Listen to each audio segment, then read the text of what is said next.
K learning ಸೆಂಟರ್ಗೆ ಸ್ವಾಗತ. ಇವತ್ತಿನ ವಿಷಯ ಬಂದ್ಬಿಟ್ಟು ಇತಿಹಾಸದ ಪರಿಚಯ ಅಂತ ಹೇಳಿ. ಇತಿಹಾಸದ ಪರಿಚಯ ಯಾಕೆ ಮಾಡ್ಕೋಬೇಕು, ಇತಿಹಾಸದ ಪರಿಚಯ ಯಾಕೆ ಪ್ರಮುಖವಾಗುತ್ತೆ ಅನ್ನೋಂಥದ್ದನ್ನು ಈಗಾಗಲೇ ನಿಮಗೆಲ್ಲ ತಿಳಿದಿರುವಂಥ ವಿಷಯನೇ. ಇದರ ಬಗ್ಗೆ ನಾನು ಜಾಸ್ತಿ ಎಕ್ಸ್ಪ್ಲೇನ್ ಮಾಡೋದಕ್ಕೆ ಹೋಗೋದಿಲ್ಲ. ಇತಿಹಾಸವನ್ನು ಕ್ರಮಬದ್ಧವಾಗಿ ಅಧ್ಯಯನ ಮಾಡಬೇಕಾಗ್ತದೆ. ಯಾಕಂತಂದರೆ ಹಲವಾರು ದಾರ್ಶನಿಕರು ಕೂಡ ಕ್ರಮಬದ್ಧವಾಗಿ ಅಧ್ಯಯನ ಮಾಡಿದಾಗಲೇ ಇತಿಹಾಸಕ್ಕೆ ಒಂದು ರೂಪುರೇಷ, ಒಂದು ಚೌಕಟ್ಟನ್ನು ಒದಗಿಸೋದಕ್ಕೆ ಕಾರಣವಾಯಿತು. ತದನಂತರ ಇತಿಹಾಸಕ್ಕೆ ತನ್ನದೇ ಆದಂಥ ಹೇಳಿಕೆಗಳಿದ್ದಾವೆ. ಹಲವಾರು ಗಣ್ಯ ವ್ಯಕ್ತಿಗಳು, ದಾರ್ಶನಿಕರು, ತತ್ವಜ್ಞಾನಿಗಳು ಮತ್ತು ಇತಿಹಾಸಕಾರರು ತಮ್ಮದೇ ಆದ ವ್ಯಾಪ್ತಿಯಲ್ಲಿ ಬರುವಂತೆ ತಮಗೆ ಆದಂಥ ಅನುಕೂಲಕ್ಕೆ ಆಗುವ ರೀತಿಯಲ್ಲಿ ಇತಿಹಾಸದ ಬಗ್ಗೆ ತಮ್ಮದೇ ಆಗಿರುವಂಥ ಹೇಳಿಕೆಯನ್ನು, ವ್ಯಾಖ್ಯಾನಗಳನ್ನು ಕೊಟ್ಟಿದ್ದಾರೆ. ಹಾಗಾದರೆ ನಾವು ಇಲ್ಲಿ ಸೈಂಟಿಫಿಕ್ ಆಗಿ ಅಥವಾ ಈ ನಮ್ಮ ಒಂದು ಪುಸ್ತಕದ ಭಾಷೆ ಅಂತ ನಾವು ಕರಿತೀವಿ, ಈ ರೀತಿಯಾಗಿ ಇದನ್ನು ನಾವು ತಿಳಿಯೋದಾದರೆ ಯಾವ ರೀತಿ ಅನ್ನೋದಾದರೆ, ಇತಿಹಾಸ ಅಂದರೆ ಏನು ಅನ್ನೋದಾದರೆ, ಇತಿಹಾಸವನ್ನು ಆಗಿ ಹೋಗಿರುವಂತಹ ಸನ್ನಿವೇಶಗಳನ್ನು ಕ್ರಮಬದ್ಧವಾಗಿ ತಿಳಿಯುವುದನ್ನೇ ನಾವು ಇಲ್ಲಿ ಇತಿಹಾಸ ಅಂತ ನಾವು ಕರಿತೀವಿ. ಹಾಗಾದರೆ ಇತಿಹಾಸದ ಪರಿಚಯವನ್ನು ನಾವು ಇವತ್ತು ಮಾಡಿಕೊಳ್ಳುವಂಥ ಒಂದು ಪ್ರಯತ್ನವನ್ನು ಮಾಡೋಣ. ಇತಿಹಾಸವನ್ನು ಮೊದಲನೇದಾಗಿ ಪರಿಚಯ ಅಂದರೆ ನಾವು ಯಾವ ರೀತಿಯಾಗಿ ಅದು ಪ್ರಾರಂಭವಾಯಿತು ಅನ್ನೋಂಥದ್ದನ್ನು ತಿಳ್ಕೊಬೇಕಾದಾಗ ಇತಿಹಾಸವನ್ನು ಪ್ರಮುಖವಾಗಿ ನಾವು 2 ಭಾಗಗಳಲ್ಲಿ ನಾವು ಇದನ್ನು ಸ್ಟಡಿ ಮಾಡಬೇಕಾಗುತ್ತೆ. ಟೋಟಲ್ ಆಗಿ ಎಷ್ಟು ಅಂದಾಗ 2 ಭಾಗಗಳು. 2 ಭಾಗಗಳಲ್ಲಿ ನಾವು ಇಲ್ಲಿ ಏನು ಮಾಡ್ತೀವಿ ಅಂತಂದರೆ ಇದನ್ನು ಸ್ಟಡಿಯನ್ನು ಮಾಡಬೇಕಾಗತ್ತೆ. ಈ ಇತಿಹಾಸವನ್ನು ಸಂಪೂರ್ಣವಾಗಿ 2 ಭಾಗಗಳಲ್ಲಿ ನಾವು ಇಲ್ಲಿ ಅಧ್ಯಯನ ಮಾಡ್ತೀವಿ. ಹಾಗಾದರೆ 2 ಭಾಗಗಳು ಅಂತ ಹೇಳಿದಾಗ ಇಲ್ಲಿ ನಾವು ಯಾವ 2 ಭಾಗಗಳು ಅಂದಾಗ, ಮೊದಲನೇದಾಗಿ ಸಾಹಿತ್ಯ ಆಧಾರಗಳು. ಸಾಹಿತ್ಯ ಆಧಾರಗಳು. ಎರಡನೇದಾಗಿ ಇಲ್ಲಿ ಬರುವಂಥದ್ದು ಪುರಾತತ್ವ ಆಧಾರಗಳು. ಪುರಾತತ್ವ ಆಧಾರಗಳು. ಈ ಒಂದು ಬೇಸ್ ಮೇಲೆ ನಾವು ಏನು ಮಾಡ್ತೀವಿ ಅಂತ ಹೇಳಿದ್ರೆ ಇಡೀ ಸಂಪೂರ್ಣವಾಗಿರುವಂಥ ಭಾರತದ ಒಂದು ಅಥವಾ ಇತಿಹಾಸದ ಒಂದು ಪರಿಚಯವನ್ನು ನಾವು ಇಲ್ಲಿ ಮಾಡ್ಕೊಳ್ಳೋಕ್ಕೆ ಸಾಧ್ಯ ಆಗ್ತದೆ. ನೋಡಿ, ಸಾಹಿತ್ಯ ಆಧಾರಗಳು ಮತ್ತು ಪುರಾತತ್ವ ಆಧಾರಗಳ ಎರಡರಲ್ಲಿ ವಿಷಯಗಳಲ್ಲೇ ಏನಾಗಿದೆ ಅಂತ ಹೇಳಿದ್ರೆ ಇಲ್ಲಿ ಸಂಪೂರ್ಣವಾಗಿ ಇತಿಹಾಸದ ಪರಿಚಯ ಅಡಕವಾಗಿದೆ ಅಂತ ಕೂಡ ಹೇಳ್ಬೋದು. ಈ 2 ಪಾಯಿಂಟ್ಸ್ಗಳಲ್ಲಿ ಮತ್ತೆ ಸಬ್ ಪಾಯಿಂಟ್ಸ್ಗಳು ಬರ್ತವೆ, ಅವುಗಳನ್ನ ಕ್ರಮಬದ್ಧವಾಗಿ ನಾನು ತಿಳಿಸುವಂಥ ಒಂದು ಪ್ರಯತ್ನವನ್ನು ಮಾಡ್ತೀನಿ. ಮೊದಲನೇದಾಗಿ ಸಾಹಿತ್ಯ ಆಧಾರಗಳ ಬಗ್ಗೆ ನಾವು ಇವತ್ತು ತಿಳ್ಕೊಳ್ಳೋಣ. ಸಾಹಿತ್ಯ ಆಧಾರಗಳು. ಈ ಸಾಹಿತ್ಯ ಆಧಾರಗಳು ಅಂತ ಹೇಳಿದಾಗ ಈ ಸಾಹಿತ್ಯಿಕ ಆಧಾರಗಳಲ್ಲಿ ಮತ್ತೆ ಎಷ್ಟು ವಿಧಗಳು ಬರ್ತವೆ ಅಂದಾಗ 2 ವಿಧಗಳು ಬರ್ತವೆ. ಮತ್ತು ನಾವಿಲ್ಲಿ 2 ವಿಧಗಳನ್ನು ಕೂಡ ನಾವಿಲ್ಲಿ ಮಾಡ್ತೀವಿ. ಹಾಗಾದರೆ 2 ವಿಧಗಳು ಯಾವುವು ಅನ್ನೋದಾದರೆ 2 ವಿಧಗಳು ಯಾವುವು ಅನ್ನೋದಾದರೆ ಮೊದಲನೇದಾಗಿ ಲಿಖಿತ ಆಧಾರ. ಲಿಖಿತ ಆಧಾರ. ಎರಡನೇದಾಗಿ ಬಂದ್ಬಿಟ್ಟು ಮೌಖಿಕ ಆಧಾರ. ಮೌಖಿಕ ಆಧಾರ. ನೋಡಿ, ಇತಿಹಾಸದಲ್ಲಿ ನಾವು ಪ್ರಮುಖವಾಗಿ ಮೊದಲನೇದಾಗಿ ಎಷ್ಟು ವಿಂಗಡಣೆ ಮಾಡ್ತೀವಿ ಅಂದಾಗ 2 ಭಾಗಗಳನ್ನಾಗಿ ಮಾಡ್ಕೊಳ್ತೀವಿ. ಮೊದಲನೇದಾಗಿ ಸಾಹಿತ್ಯ ಆಧಾರಗಳು, ಎರಡನೇದು ಪುರಾತತ್ವ ಆಧಾರಗಳು ಅಂತ ಕರಿತೀವಿ. ಈ ಸಾಹಿತ್ಯ ಆಧಾರಗಳಲ್ಲಿ ಮತ್ತೆ ನಾವು 2 ವಿಧಗಳನ್ನಾಗಿ ಮಾಡ್ಕೊಳ್ತೀವಿ. ಅದರಲ್ಲಿ ಲಿಖಿತ ಮತ್ತು ಮೌಖಿಕ ಆಧಾರಗಳಂತ ಮಾಡ್ಕೊಳ್ತೀವಿ. ನೋಡಿ, ಈ 2 ಭಾಗಗಳನ್ನ ಮಾಡಿಕೊಂಡಂಥ ಸಂದರ್ಭದಲ್ಲಿ ಮೊದಲನೇದಾಗಿ ಸಾಹಿತ್ಯ ಆಧಾರಗಳು ಮತ್ತು ಪುರಾತತ್ವ ಆಧಾರಗಳು ಅಂದಾಗಲೇ ಇದರ ಒಂದು ಕೇವಲ ನಾವು ಒಂದು ನೇಮ್ ಪ್ಲೇಟ್ ನೋಡಿದಾಗ ನಮ್ಗೆ ಗೊತ್ತಾಗುತ್ತೆ ಈ ವಿಷಯ ಏನನ್ನು ಒಳಗೊಂಡಿದೆ ಅಂದಾಗ. ಸಾಹಿತ್ಯ ಅಂದರೆ ಇಲ್ಲಿ ಸಾಹಿತ್ಯಗಳು ಹೊಂದ್ಕೊಂಡಿರ್ತವೆ. ಪುರಾತತ್ವಗಳು ಅಂತಂದಾಗ ಪುರಾಣ ವಸ್ತುಗಳು ಅಥವಾ ಹಳೆಯ ಅಥವಾ ಪಳಿಯುಳಿಕೆಗಳನ್ನು ಒಳಗೊಂಡಿರ್ತವೆ ಅಂತ ನಾವಿಲ್ಲಿ ಮೇಲ್ನೋಟಕ್ಕೆ ಇದನ್ನು ಭಾವಿಸ್ಬೋದು. ನೋಡಿ, ಹಾಗಾದರೆ ಸಾಹಿತ್ಯ ಆಧಾರಗಳಲ್ಲಿ 2 ವಿಧಗಳಂತ ಕರಿತೀವಿ. ಮತ್ತೆ ಹೇಳಿದ್ರೆ ಲಿಖಿತ ಆಧಾರ ಮತ್ತು ಮೌಖಿಕ ಆಧಾರ ಅಂತ ಕರಿತೀವಿ. ಹೆಸರನ್ನೇ ನಾನು ಹೇಳಿದಾಗಲೇ ಬರೀ ಕೇವಲ ನೇಮ್ ಪ್ಲೇಟ್ ನೋಡಿದ್ರೆ ಗೊತ್ತಾಗ್ಬಿಡ್ತಾ ಇದರ ಇತಿಹಾಸ ಏನು ಅನ್ನೋದಾದರೆ ಅಂದರೆ ಲಿಖಿತ ಆಧಾರಗಳು. ಲಿಖಿತ ಆಧಾರಗಳಂದರೆ ಲಿಖಿತ ಅನ್ನುವಂಥದ್ದು ನಿಮಗೆ ಶಬ್ದದ ಪದದ ಅರ್ಥ ಗೊತ್ತೇ ಇರ್ತದೆ. ಲಿಖಿತ ಅಂದರೆ ಬರವಣಿಗೆ ಅಂತ ಹೇಳ್ತೀವಿ. ಬರವಣಿಗೆ ರೂಪದಲ್ಲಿ ಇಳಿಸಿರುವಂತಹ ಆಧಾರಗಳನ್ನು ನಾವು ಇಲ್ಲಿ ಲಿಖಿತ ಆಧಾರಗಳು ಅಂತ ಕೂಡ ನಾವಿಲ್ಲಿ ಕರಿತೀವಿ.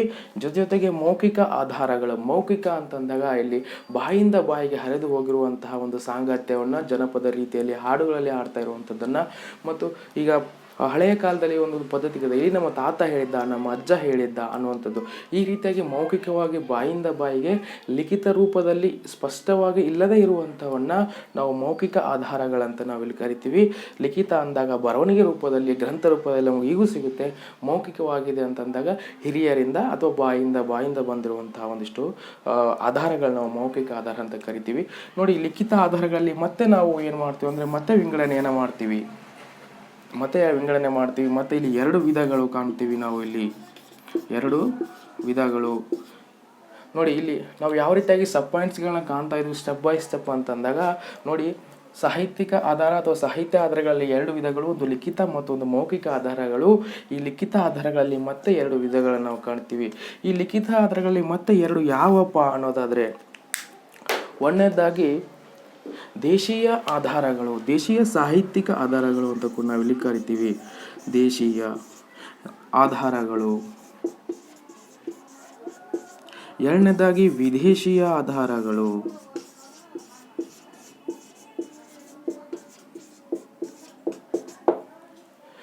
ಅತ್ಯಂತ ಸಿಂಪಲ್ ಆಗಿ ತಿಳ್ಕೊಬೇಕಾಗಿರುವಂಥದ್ದು, ಲಿಖಿತದಲ್ಲಿ ಮತ್ತೆ ನಾವು 2 ಭಾಗಗಳು ಮಾಡ್ತೇವೆ. ಒಂದು ದೇಶೀಯ ಮತ್ತು ಇನ್ನೊಂದು ವಿದೇಶೀಯ ಅಂತ ಕರಿತೀವಿ. ಯಾಕೆ ದೇಶೀಯ ಮತ್ತು ವಿದೇಶಿ ಸಾಹಿತ್ಯ ಅಥವಾ ಆಧಾರಗಳಂತ ನಾವು ಕರಿತೀವಿ ಅನ್ನೋದಾದರೆ, ಈ ಒಂದು ಹಲವಾರು ಯುದ್ಧ ತಂತ್ರಗಳಾಗಿರ್ಬೋದು ಅಥವಾ ಶಿಲಾಯುಗಕ್ಕೆ ಸಂಬಂಧಿಸಿದಂಥ ಹಲವಾರು ರೀತಿಯಾದಂತಹ ವಿಷಯಗಳಲ್ಲಿ ಇಲ್ಲಿ ನಮ್ಮದೇ ಭಾರತೀಯರಿಂದ ರಚಿಸಲ್ಪಟ್ಟಿರುವಂತಹ ಆಧಾರಗಳು ಬೇರೆ ಆಗ್ತವೆ. ಜೊತೆಗೆ ವಿದೇಶಿ ಆಧಾರಗಳು ಕೂಡ ಇಲ್ಲಿ ಬಹಳ ಪ್ರಮುಖವಾಗ್ತವೆ.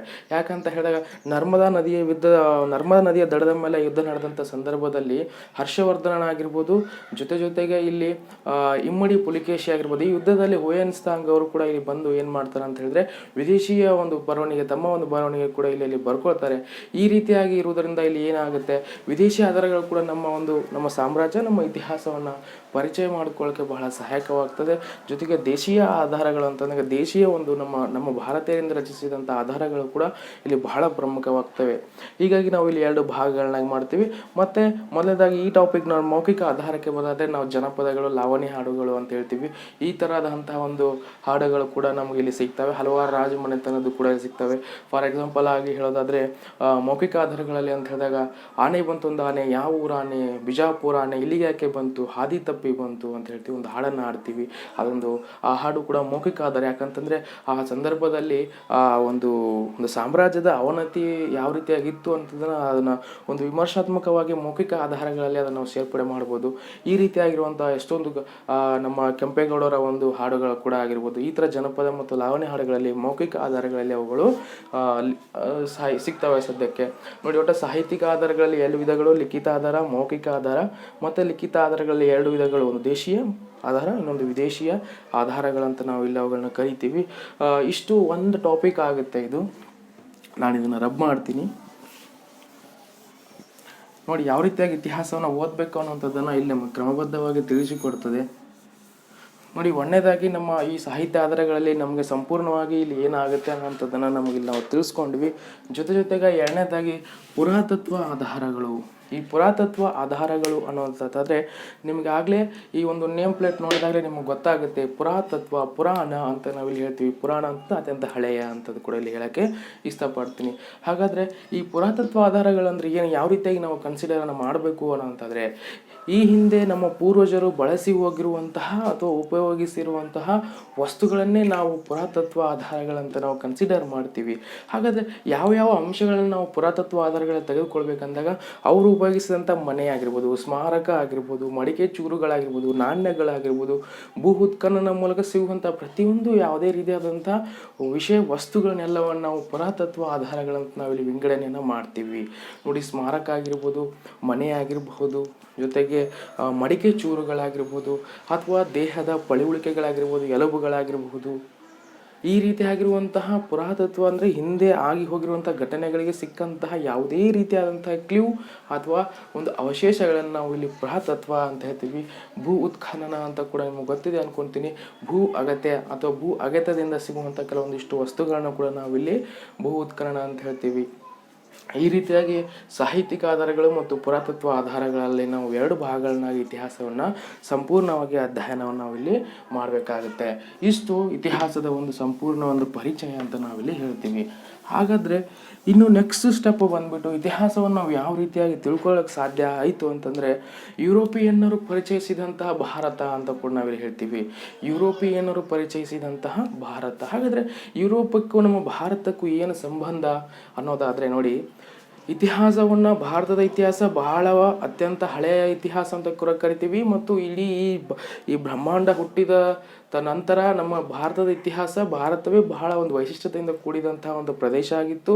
ಆದರೆ ಇಲ್ಲಿ ಕ್ರಮಬದ್ಧವಾಗಿ ಇತಿಹಾಸವನ್ನು ನಾವು ಇಲ್ಲಿ ಬರೆದಿಡುವಂತಹ ಒಂದು ಕಲೆ ನಮ್ಮಲ್ಲಿ ಏನಾಗಿತ್ತು ಅಂದರೆ ಆ ಒಂದು ಸಮಯದಲ್ಲಿ ಸ್ವಲ್ಪ ಒಂದು ಕುಂಠಿತವಾಗಿರುವಂಥ ವಿಷಯವಾಗಿತ್ತು.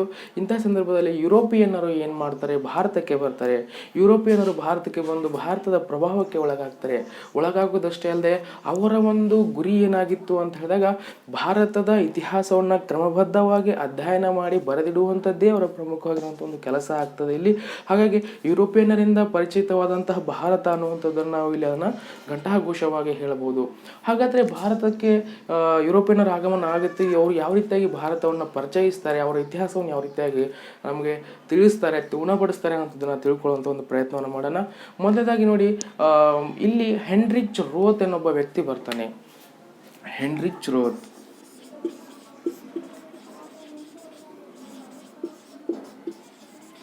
ಈ ಹೆನ್ರಿಚ್ ರೋತ್ ಏನೊಬ್ಬ ವ್ಯಕ್ತಿ ಬರ್ತಾನೆ. ಈತ ಏನು ಮಾಡ್ತಾನೆ ಅಂತ ಹೇಳಿದಾಗ, ಈತ ಭಾರತದಕ್ಕೆ ಆಗಮಿಸಿ ಭಾರತದಿಂದ ಏನು ಮಾಡ್ತಾನೆ ಅಂತ ಹೇಳಿದಾಗ ಸಂಸ್ಕೃತ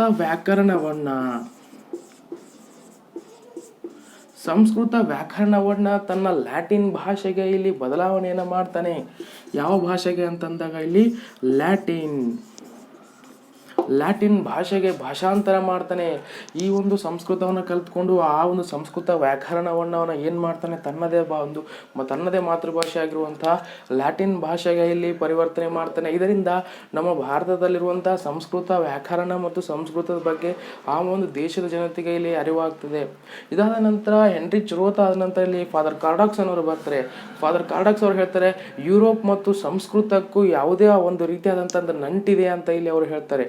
ಅಂದರೆ ಆ ಯುರೋಪಿನ ಭಾಷೆಗೂ ಅಲ್ಲಿನ ಒಂದು ಲಿಪಿ ಆಗಿರ್ಬೋದು ಅಥವಾ ಅಲ್ಲಿನ ಒಂದು ವೈಖರಿ ಮತ್ತು ನಮ್ಮ ಭಾರತದಲ್ಲಿರುವಂಥ ಸಂಸ್ಕೃತಕ್ಕೆ ಇರುವಂಥ ಒಂದು ಸಂಬಂಧ ಉಂಟಾಗಿದೆ ಅಂತ ಕೂಡ ಅವರಲ್ಲಿ ಅಭಿಪ್ರಾಯವನ್ನು ಪಡ್ತಾರೆ. ಇದಾದ ನಂತರ ಈ ರೀತಿಯಾಗಿ ಹಲವಾರು ಜನರು ಇಲ್ಲಿ ಭಾರತಕ್ಕೆ ಬಂದು ತಮ್ಮದೇ ಆಗಿರುವಂಥ ವೈಶಿಷ್ಟ್ಯತೆಗಳ ಮೂಲಕವಾಗಿ ಇಲ್ಲಿ ನಮ್ಮ ಸಂಸ್ಕೃತಿಯನ್ನು ಎತ್ತಿ ಹಿಡಿಯುವಂಥ ಪ್ರಯತ್ನ ಮಾಡ್ತಿರ್ತಾರೆ. ಇಂತಹ ಸಂದರ್ಭದಲ್ಲಿ ಏನಾಗುತ್ತೆ ಅಂದಾಗ ಬ್ರಿಟಿಷರಿಗೆ ಇಲ್ಲಿ ದಿವಾನಿ ಹಕ್ಕು ದೊರೀತದ. ಬ್ರಿಟಿಷರಿಗೆ ಬಂಗಾಳದ ದಿವಾನಿ ಹಕ್ಕು ಇಲ್ಲಿ ದೊರೀತದ.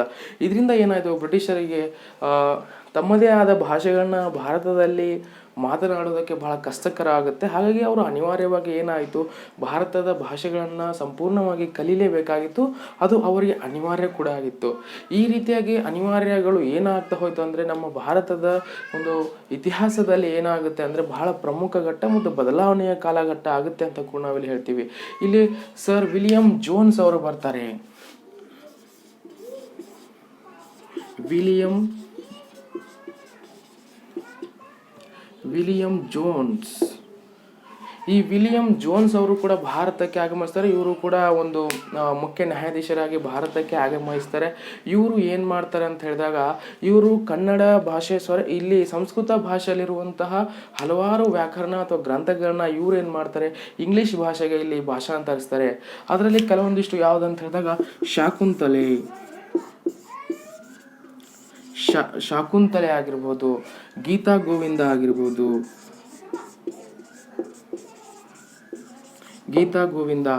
ಮಾನವ ಧರ್ಮಶಾಸ್ತ್ರ,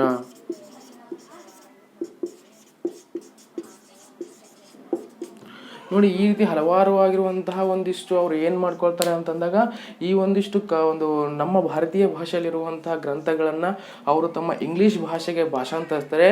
ಇದರಿಂದ ನಮ್ಮ ಭಾಷೆಯ ಶ್ರೀಮಂತಿಕೆ ಜೊತೆಗೆ ಬೇರೆ ಒಂದು ಜನತೆಯು ಕೂಡ ಇಲ್ಲಿ ಏನಾಗುತ್ತೆ, ಇದರ ಒಂದು ನಮ್ಮ ಭಾಷೆಯ ಬಗ್ಗೆ ಇಲ್ಲಿ ಏನಾಗುತ್ತೆ ಬಹಳ ಪ್ರಮುಖವಾಗಿ ಅವರಿಗೆ ಅರ್ಥ ಆಗುತ್ತಾ ಹೋಗುತ್ತೆ.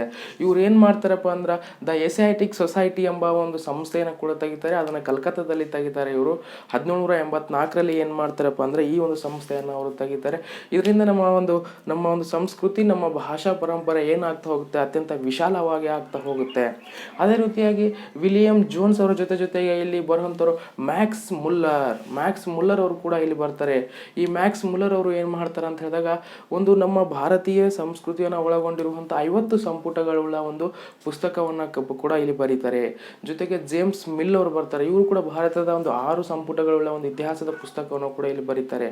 ವಿಶೇಷವಾಗಿ ಏನು ಇಲ್ಲಿ ಅಂದಾಗ ಮ್ಯಾಕ್ಸ್ ಮುಲ್ಲರ್ ಆಗಿರ್ಬೋದು ಅಥವಾ ಜೇಮ್ಸ್ ಮಿಲ್ಲರ್ ಆಗಿರ್ಬೋದು, ಇವರು ಭಾರತಕ್ಕೆ ಒಂದು ಬಾರಿ ಕೂಡ ಆಗಮಿಸದೆ ಕೇವಲ ತಮ್ಮ ಭಾಷೆಯ ತಮ್ಮ ಒಂದು ಊರಲ್ಲಿ ಇದ್ದುಕೊಂಡು ತಮ್ಮ ದೇಶದಲ್ಲೇ ಇದ್ದುಕೊಂಡು ಭಾರತದ ಬಗ್ಗೆ ಬರೀತಾರೆ. ಅಂದರೆ ನೀವು ತಿಳ್ಕೊಬೇಕಾಗಿರುವಂಥದ್ದು ಈ ಮ್ಯಾಕ್ಸ್ ಮುಲ್ಲರ್ ಆಗಿರ್ಬೋದು ಅಥವಾ ಈ ಜೇಮ್ಸ್ ಮಿಲ್ ಆಗಿರ್ಬೋದು, ಇವರು ಭಾರತಕ್ಕೆ ಬರದೆ ಭಾರತೀಯರ ಭಾಷೆಗಳನ್ನು ಒಂದು ಬರೀತಾರೆ, ಅದರ ಇತಿಹಾಸವನ್ನು ಬರೀತಾರೆ ಅಂದಾಗ ನಮ್ಮ ಭಾರತೀಯರ ಭಾಷೆ ಎಷ್ಟು ಶ್ರೀಮಂತಿಕವಾಗಿತ್ತು, ನಮ್ಮ ಭಾರತೀಯ ಒಂದು ಪರಿಚಯವನ್ನು ಅವರು ಎಷ್ಟು ಮಾಡಿಕೊಂಡಿದ್ರು, ಎಷ್ಟು ಅತ್ಯಗತ್ಯವಾಗಿತ್ತು, ಎಷ್ಟು ಪ್ರಮುಖವಾಗಿತ್ತು ಅನ್ನೋದನ್ನು ನಾವು ತಿಳ್ಕೊಬೇಕಾಗ್ತದೆ. ಈ ರೀತಿಯಾಗಿ ಇತಿಹಾಸವನ್ನು ನಾವು ಕ್ರಮಬದ್ಧವಾಗಿ ಅಧ್ಯಯನ ಮಾಡ್ತೀವಿ. ಇದ್ರ ಜೊತೆಗೆ ಬರುವಂಥವ್ರು ಅಭಯ್ ಡುಬಾಯ್ಸ್ ಅಂತ ಕೂಡ ಇನ್ನೊಬ್ಬ ವ್ಯಕ್ತಿ ಬರ್ತಾರೆ.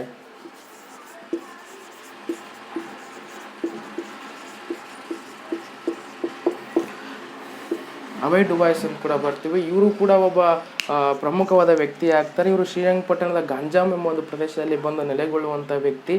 ಈತರು ಕೂಡ 24 ವರ್ಷಗಳ ಕಾಲ ಭಾರತದಲ್ಲಿ, ಅಂದರೆ ನಮ್ಮ ಕರ್ನಾಟಕದ ಶ್ರೀರಂಗಪಟ್ಟಣದ ಗಂಜಾಂ ಎಂಬ ಒಂದು ಭಾಗದಲ್ಲಿ ಇವರು ಬಂದು ನೆಲೆಸ್ತಾರೆ. ಸುಮಾರು 24 ವರ್ಷ ಇಲ್ಲೇ ಇರ್ತಾರೆ. ಅವರು 24 ವರ್ಷಗಳ ಕಾಲ ಇಲ್ಲೇ ಇರ್ತಾರೆ. ನೋಡಿ, ವಿಚಾರ ಮಾಡಿ, ನಮಗೆ ಯಾವುದಾದ್ರೂ ಬೇರೆ ಒಂದು ಪ್ರದೇಶಕ್ಕೆ ಹೋದಂಥ ಸಂದರ್ಭದಲ್ಲಿ ಒಂದು ವಾರ ಇರೋದಕ್ಕೆ ಬಹಳ ಕಷ್ಟ ಆಗುತ್ತೆ. ಆದರೆ ಅಭಯ್ ಡುಬಾಯ್ಸ್ ಅವರು 24 ವರ್ಷಗಳು ಇರ್ತಾರೆ ಅಂದಾಗ ನಮ್ಮ ಭಾರತದಲ್ಲಿರುವಂತಹ ಒಂದು ಆ ಗಾಢವಾಗಿ ಇರುವಂತಹ ಒಂದು ಸಂಸ್ಕೃತಿ ಎಷ್ಟು ಪ್ರಮುಖವಾಗಿತ್ತು ಅಂದರೆ ಅವ್ರನ್ನ 24 ವರ್ಷಗಳ ಕಾಲ ಹಿಡಿದಿಟ್ಕೊಂಡಿತ್ತು ಅಂತ ಕೂಡ ನಾವಿಲ್ಲಿ ಹೇಳ್ಬೋದು. ಈ ರೀತಿಯಾಗಿ 24 ವರ್ಷಗಳು ಇದ್ದವರು ಸುಮ್ಮನೆ ಇರುವಂಥವರಲ್ಲ. ಇವರನ್ನ ದೊಡ್ಡ ಸ್ವಾಮಿಯವರು ಅಂತ ಕೂಡ ಕರೀತಾರೆ. ಅಭಯ್ ಡುಬಾಯ್ಸ್ ಅವ್ರನ್ನ ದೊಡ್ಡ ಸ್ವಾಮಿಯವರು ಅಂತ ಕೂಡ ಇಲ್ಲಿ ಕರೀತಾರೆ. ಇವರು ಕೂಡ ಹಲವಾರು ಗ್ರಂಥಗಳನ್ನು ಬರೀತಾರೆ. ಗ್ರಂಥಗಳ ಜೊತೆಗೆ ಅಲ್ಲಿರುವಂಥ ಆಚಾರ ವಿಚಾರ ಸಂಸ್ಕೃತಿಗಳನ್ನು ಕೂಡ ಅಲ್ಲಿ ಅಡಕವಾಗುವಂಥ ರೀತಿಯಲ್ಲಿ ಅವರು ಅದನ್ನು ಬರೀತಾರೆ. ಇಷ್ಟು ಸಂಪೂರ್ಣವಾಗಿ ಏನಾಗುತ್ತೆ ಅಂತ ಹೇಳಿದಾಗ ಭಾರತದ ಒಂದು ಪರಿಚಯವನ್ನು ನಾವು ಮಾಡಿಕೊಂಡಿದ್ದೀವಿ ಇವತ್ತಿನ ತರಗತಿಯಲ್ಲಿ. ಇಷ್ಟು ಒಂದು ಭಾರತದ ಅಥವಾ ನಮ್ಮ ಇತಿಹಾಸದ ಪರಿಚಯ ಅಂತ ಹೇಳ್ತೀನಿ. ಭಾರತದ ಪರಿಚಯ ಅನ್ನೋದಕ್ಕಿಂತ ಬದಲು ಇತಿಹಾಸದ ಪರಿಚಯ, ಇದು ಕರೆಕ್ಟ್ ವರ್ಡ್. ಅದಕ್ಕೆ ಇತಿಹಾಸದ ಪರಿಚಯ ಅಂತ ಕೂಡ ನಾನು ಇಲ್ಲಿ ಹಾಕಿರುವಂಥ ಟಾಪಿಕ್ಕು. ಇಷ್ಟು ಇತಿಹಾಸದ ಒಂದು ಪರಿಚಯ ಆಗುತ್ತೆ. ತದನಂತರ ಯಾವ ರೀತಿಯಾಗಿ ಬೆಳೆದು ಬಂತು ಹಾದಿ ಎಂಬುವಂಥದ್ದನ್ನು ನಾನು ಮುಂದಿನ ದಿನಗಳಲ್ಲಿ ಮತ್ತೊಂದಿಷ್ಟು ಕ್ರಮಬದ್ಧವಾಗಿ ತಿಳಿಸುವಂಥ ಒಂದು ಪ್ರಯತ್ನವನ್ನು ಮಾಡ್ತೀನಿ. ಇಷ್ಟು ಇತಿಹಾಸದ ಒಂದು ಪರಿಚಯ. ಮತ್ತೆ ಮುಂದಿನ ದಿನಗಳಲ್ಲಿ ಮತ್ತೊಂದು ವಿಡಿಯೋಗಳಲ್ಲಿ ನಿಮಗೆ ಸಿಗ್ತೀನಿ. ಅಲ್ಲಿವರೆಗೂ ಧನ್ಯವಾದಗಳು.